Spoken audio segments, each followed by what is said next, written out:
உங்களுடைய இந்த பொன்னான நேரத்துக்காக நன்றி. நம்ம இன்றைக்கி பார்க்க போகிறது ஒரு சூப்பரான வெரைட்டி ரைஸ் ரெசிபி தான் பார்க்க போகிறோம்.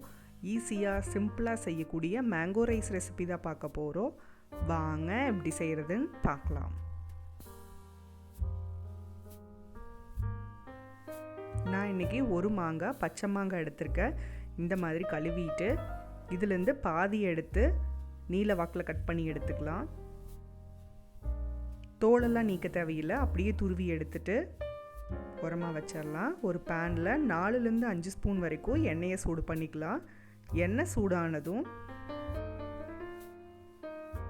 1/2 ஸ்பூன் கடுகு சேர்த்துக்கலாம். கடுகு வெடித்ததும் 1 ஸ்பூன் கடலைப்பருப்பு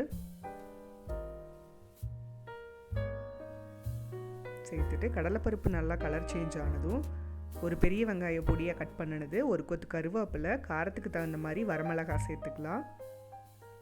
சேர்த்துட்டு வெங்காயத்தை நல்லா வதக்கிக்கலாம். வெங்காயெல்லாம் நல்லா வதங்கினதும் நம்ம துருவி வச்சிருக்கிற மாங்காயை உள்ளே சேர்த்துக்கலாம். உள்ளே சேர்த்து கலந்து விட்டுக்கலாம். சேர்த்துட்டு ஒன்ஸ் கலந்துட்டு தேவையான அளவு உப்பு சேர்த்துக்கலாம்.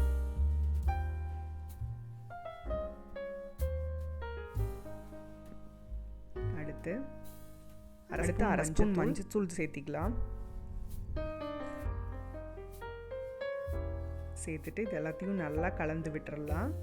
கலந்துட்டு மீடியம் ஃப்ளேமில் வச்சு ஒரு மூடி வச்சு வேக வைக்கலாம். இது அப்பப்போ ஓப்பன் பண்ணி கலந்து விட்டுக்கலாம். இது ரொம்ப நேரம்லாம் வேக தேவையில்லை, குயிக்காக வெந்துடும். ஏன்னா நம்ம துருவி வச்சுருக்கோம். இப்போ பார்த்திங்கன்னா நல்லா வெந்துருச்சு. இந்த ஸ்டேஜில் நம்ம ஒன்ஸ் கலந்து விட்டுடலாம். கலந்துட்டு ஸ்டவ் ஆஃப் பண்ணிக்கலாம். இதுக்கு தண்ணியெல்லாம் விட தேவையில்லை, அப்படியே வேக வச்சு எடுத்துக்கலாம். அடுத்து நம்ம நார்மல் சாப்பாட்டு அரிசியில் செய்கிற சாதம் இந்த குக்கர்லேருந்து எடுத்து ஒரு அகலமான பாத்திரத்துக்கு மாற்றிட்டு இதை லைட்டாக ஆற வச்சு நம்ம இந்த வதக்கி வச்சுருக்கிற இந்த மாங்காயை வந்து கொஞ்சம் கொஞ்சமாக உள்ளே சேர்த்து கலந்து விட்டுக்கலாம். இப்போ பார்த்திங்கன்னா நம்மளோட சூப்பரான மேங்கோ ரைஸ் ரெடி ஆயிடுச்சு. நீங்களும் வீட்டில் ட்ரை பண்ணி பாருங்கள். அறுசுவைகளும் சங்கமிக்கட்டும். அனைவரது இல்லங்களிலும்